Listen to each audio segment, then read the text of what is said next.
வணக்கம். என் அன்பான நண்பர்களே, எங்கள் ஆண்டவரும் இரட்சகருமான இயேசு கிறிஸ்துவின் வல்லமை மிக்க மற்றும் விலைமதிப்பற்ற நாமத்தில் உங்கள் அனைவருக்கும் வாழ்த்துக்கள். சிங்கப்பூரின் 60வது சுதந்திர ஆண்டு விழாவைக் கொண்டாடும் வேளையில் நாங்கள் மகிழ்ச்சியுடனும் நன்றியுடனும் நிறைந்துள்ளோம். தாழ்மையான தொடக்கத்திலிருந்து செழிப்பான பன்முக கலாச்சார சமூகம் வரை சிங்கப்பூர் இறைவனின் கிருபை, மீள்தன்மை மற்றும் தெய்வீக அருளின் சான்றாக நிற்கிறது. ஒவ்வொரு பருவத்திலும் சவால்கள் மற்றும் வெற்றிகளிலும் இறைவன் நம்மை கண்காணித்து நமது தலைவர்களை வழிநடத்தி நமது நிலத்தை அமைதி மற்றும் செழிப்பால் ஆசீர்வதித்துள்ளார். நமது பன்முகத்தன்மை, வளர்ச்சி மற்றும் முன்னேற்றத்தின் மத்தியில் இந்த மைல்கள் நமது தேசிய சாதனைகளை மட்டுமல்ல, இந்த நிலத்தில் அவரது மக்களாக நமது தெய்வீக அழைப்பையும் பிரதிபலிக்க நம்மை அழைக்கிறது.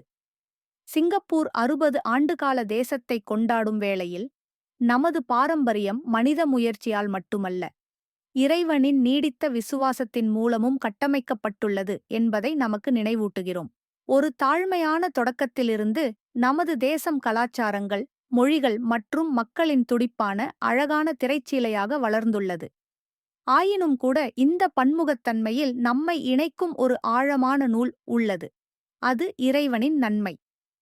இன்றைய நமது பகுதி சங்கீதம் 96ஆம் அதிகாரம் வசனம் 3.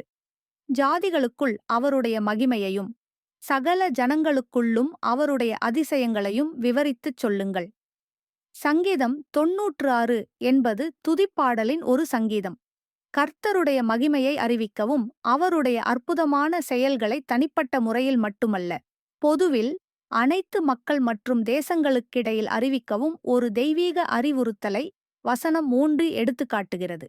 இது சிங்கப்பூருக்கு மிகவும் பொருத்தமானது, ஏனென்றால் நாம் பல நாடுகளை ஒரே இடத்தில் சென்றடைகிறோம்.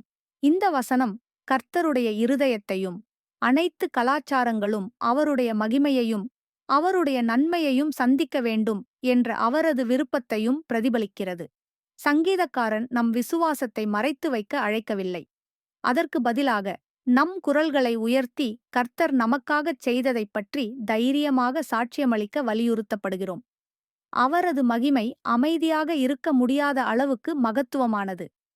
அவரது படைப்புகள் அடக்க முடியாத அளவுக்கு அற்புதமானவை. சிங்கப்பூர் தனது பாரம்பரியத்தையும் கலாச்சார பன்முகத்தன்மையையும் கொண்டாடும் வேளையில் விசுவாசிகளாகிய நாம் கர்த்தரை மதிக்க நமக்கு இருக்கும் தனித்துவமான தளத்தை அங்கீகரிக்க வேண்டும். பல நாடுகளைக் கொண்ட ஒரு தேசத்தில் சங்கீதம் 96ஆம் அதிகாரம் வசனம் 3 மிகவும் பொருத்தமானதாகிறது. நமது கலாச்சாரத்தை மதிக்கவும் எல்லாவற்றிற்கும் மேலாக கிறிஸ்துவை உயர்த்தவும் நாம் அழைக்கப்படுகிறோம். நாம் அவருடைய நன்மையைப் பற்றி பேச அழைக்கப்பட்டுள்ளோம். தேவாலயத்தில் மட்டுமல்ல, வீட்டிலும், பள்ளிகளிலும், பணியிடங்களிலும், உயரமான கட்டிடங்களிலும், அரசாங்க அலுவலகங்களிலும், பொது சதுக்கத்திலும். நாம் வேண்டுமென்றே இருந்தால் பண்டிகைகள், உணவு, இசை, மொழி போன்ற ஒவ்வொரு கலாச்சார வெளிப்பாட்டையும் கர்த்தருடைய மகிமையை மகிமைப்படுத்த பயன்படுத்தலாம்.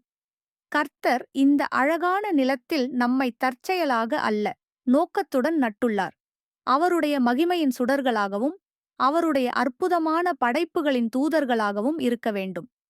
SG60 அந்த அழைப்பை புதுப்பிக்க ஒரு நேரமாக இருக்கட்டும்.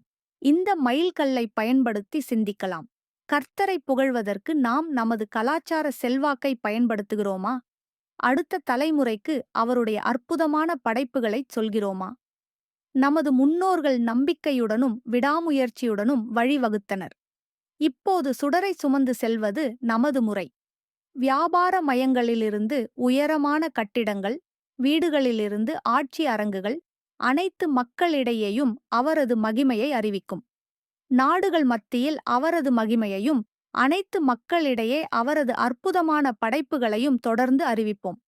சிங்கப்பூர் சிறந்து விளங்குவதற்கும் புதுமைக்கும் பெயர் பெறுவது மட்டுமல்லாமல், இறைவனுக்கு அஞ்சி உலகிற்கு அவரது ஒளியை பிரதிபலிக்கும் ஒரு தேசமாகவும் அறியப்படட்டும்.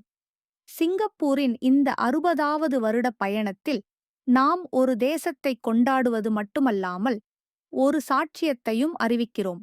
இறைவன் நம் தேசத்திற்கு மிகவும் நன்மை செய்துள்ளார். இப்போது அவருடைய மகிமையை அறிவிப்பது நமது முறை. இங்கே இந்த நகரத்திலிருந்து தொடங்குவோம். நமது பாரம்பரியத்தை அர்ப்பணிப்போம், நமது கலாச்சாரத்தை மதிப்போம், மேலும் அனைத்து மக்களையும் ஒவ்வொரு தேசத்திற்கும் மேலாக ஆட்சி செய்யும் இயேசு கிறிஸ்துவிடம் வழிநடத்துவோம். ஆமென்.